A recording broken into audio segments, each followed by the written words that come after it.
Não poderia deixar de usar hoje esse espaço da liderança partidária para colocar a opinião do nosso partido sobre os últimos eventos que aconteceram no Paraná, que envolveu as manifestações pacíficas dos professores do estado do Paraná. Eu quero lembrar que as manifestações pacíficas, elas foram responsáveis na história humana por grandes conquistas. E as maiores conquistas, por exemplo, Gandhi conseguiu a liberdade do seu povo, a liberdade da Índia, organizando manifestações pacíficas com o povo indiano, contra a potência mundial chamada Inglaterra. O povo pacificamente reivindicando o seu direito. E eles conseguiram libertar a Índia da Inglaterra. 2 vezes a Rússia conseguiu vencer 2 guerras. Uma contra Napoleão. Tolstói conta no livro Guerra e Paz que um general russo, ele fazia de tudo para não lutar, para não enfrentar Napoleão.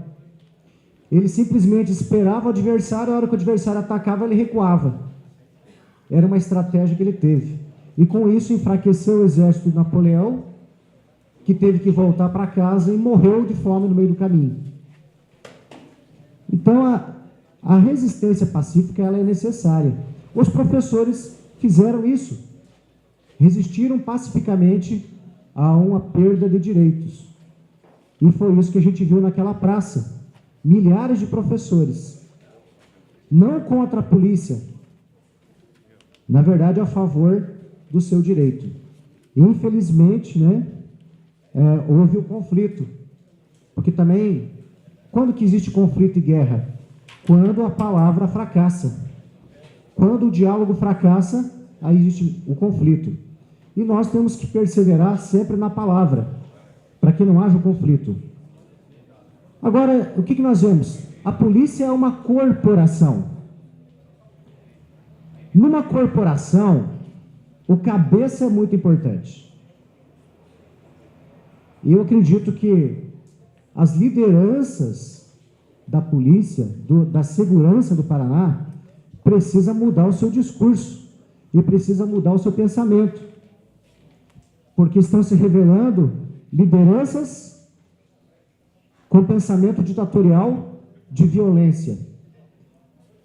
Secretário de segurança em programa de televisão, com arma na cintura, ostentando para toda a família ver. O que vai se esperar de uma corporação quando os líderes agem de maneira arrogante e com violência? Muito obrigado. Senhores vereadores, cidadãos fazendenses, bom dia. Ontem tivemos uma reunião aqui em Fazenda Rio Grande com os professores.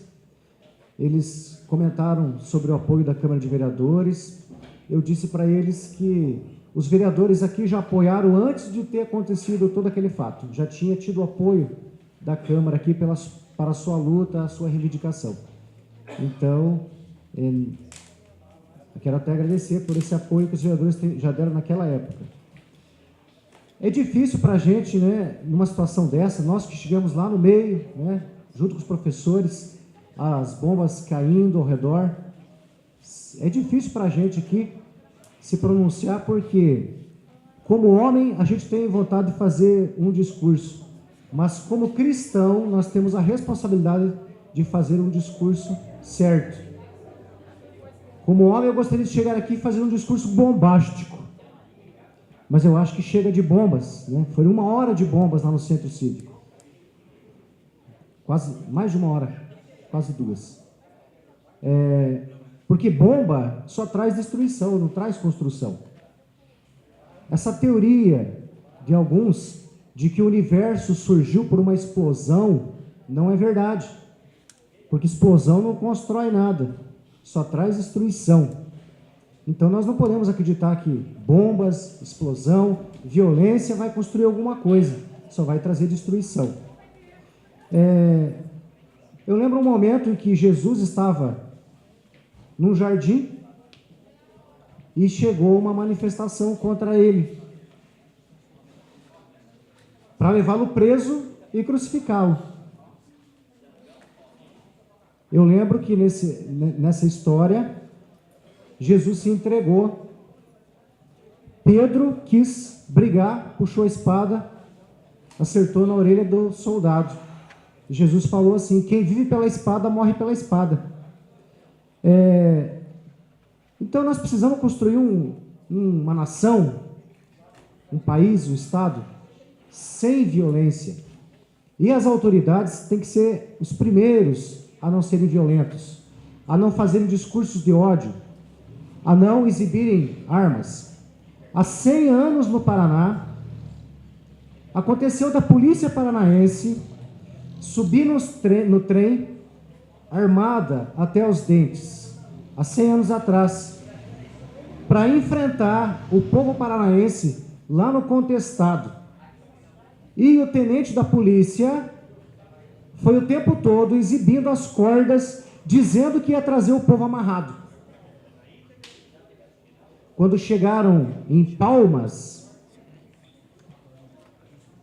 um soldado, um tenente, chamado Matos Costa, falou para o tenente João Gualberto, que na época era o chefe da polícia: olha, aquele povo lá, eles estão abandonados, eles estão desassistidos, eles só precisam que o governo sente para resolver, para que haja diálogo.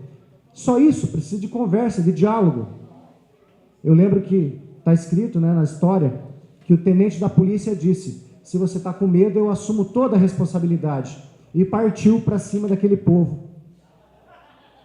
Começou um conflito chamado Guerra do Contestado, que durou 4 anos e morreram milhares de pessoas. Teve milhares de vítimas. E agora, 100 anos depois, a polícia do Paraná praticamente faz a mesma coisa. Em vez de receber o movimento, em vez de dialogar com o movimento, abrir as portas para o movimento, tirar as cercas, derrubar os muros, fez o contrário, se preparou para a guerra. E se preparou para a guerra de uma maneira que até no hospital da polícia parecia que estava realmente numa guerra. Até camas de campanha tinham feito. Eles estavam esperando quantos policiais feridos, quantas mortes, pelo que eles se prepararam. Será que esqueceram que quem estava na rua eram professores? E que professores são de paz? E que nós não temos nada contra os policiais? Tanto que logo em seguida os policiais circulavam pelo meio dos professores, isoladamente, um aqui, outro ali, sem problema nenhum. Então, gente, nós precisamos conhecer a história para que ela não se repita nunca mais. E infelizmente se repetiu uma história triste no estado do Paraná. E nós esperamos que ela nunca mais se repita. Muito obrigado.